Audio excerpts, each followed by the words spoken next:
அஜய் ஞானமுத்து. இயக்குனர் ஏஆர் முருகாஸோட உதவி இயக்குனர்.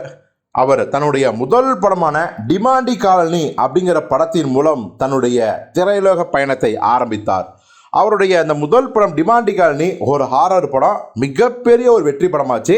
அருள்நிதிக்கு ஒரு மிகச்சிறந்த வெற்றி படமாக அவருக்கு கை கொடுத்துச்சு.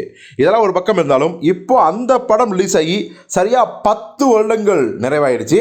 இதுக்கு நடுவில் போன வருஷம்தான் டிமாண்டி காலனி 2 அதை சொல்லியும் அந்த படத்தையும் ஹிட் பண்ணார் அஜய் ஞானமுத்து. அதே அருள்நிதி கேங் தான். இப்போ அதற்கு நன்றி சொல்லி ஒரு பெரிய அறிக்கையை விட்டுருக்காரு. அவர் என்ன சொல்லியிருக்காருன்னா, 10 வருஷத்துக்கு முன்னாடி தமிழ் திரையுலகில் பல இளம் தொழில்நுட்ப கலைஞர்களுடன் என்னுடைய இயக்குனர் பயணத்தை ஆரம்பித்தேன். என்னுடைய முதல் படம் டிமாண்டி காலனி 10 வருடங்கள் ஆயிடுச்சு. இந்த படம் ரிலீஸ் ஆகி உணர்வுபூர்வமான தருணமாக அமைஞ்சிருக்கு. அதுவும் எனக்கு பிடித்த ஹாரர் படங்கள் அப்படின்னு பார்த்தா எக்ஸாசிஸ்ட், அப்புறம் ஓமன், காஞ்சூரிங், இந்த மாதிரியான கிளாசிக்கான ஹாரர் படங்கள் தான் எனக்கு மிகப்பெரிய மறக்க முடியாத அனுபவமாக மாறுச்சு.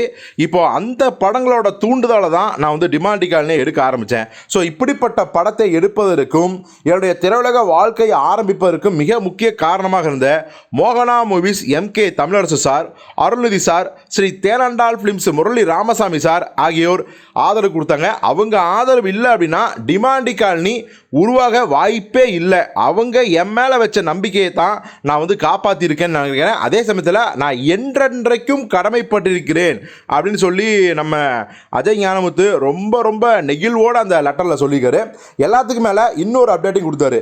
டிமாண்டி காலனி 3ஆம் பாகத்தையும் விரைவில் எடுக்க போகிறேன். இந்த வரிசையை DC வரிசை அப்படி மென்ஷன் பண்ணுறாரு. DC காமிக்ஸ் மாதிரி டிமாண்டி காலனி அப்படிங்கிறத DC வரிசைன்னு அவரே மென்ஷன் பண்ணுறாரு.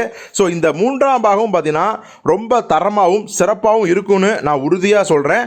புது சினிமா அனுபவம், அதுவும் ஹாரர் படம் பார்க்குறவங்களுக்கு சில்லிடும் ஹாரர் அனுபவத்தை நான் கொடுக்கும் அப்படின்னு நம்புகிறேன் அப்படின்னு சொல்லியிருக்காரு. ஸோ அஜய் ஞானமுத்து இயக்குனதுலேயே பார்த்தீங்கன்னா டிமாண்டி காலனி, இமைக்கா நொடிகள், கோப்ரா, டிமாண்டி காலனி 2 4 படங்களை இயக்கியிருக்காரு. இதில் டிமாண்டி காலனி 1, டிமாண்டி காலனி 2, இமைக்கா நொடிகள் 3மே வெற்றி படங்கள். ஆனால் கோப்ரா மிகப்பெரிய டிசாஸ்டர்.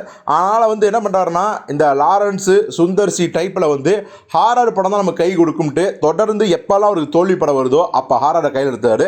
ஸோ பொறுத்து பார்ப்போம் டிமாண்டி காலனி 3 எப்படிப்பட்ட ஒரு படமாக இருக்க போகுது அப்படின்னு.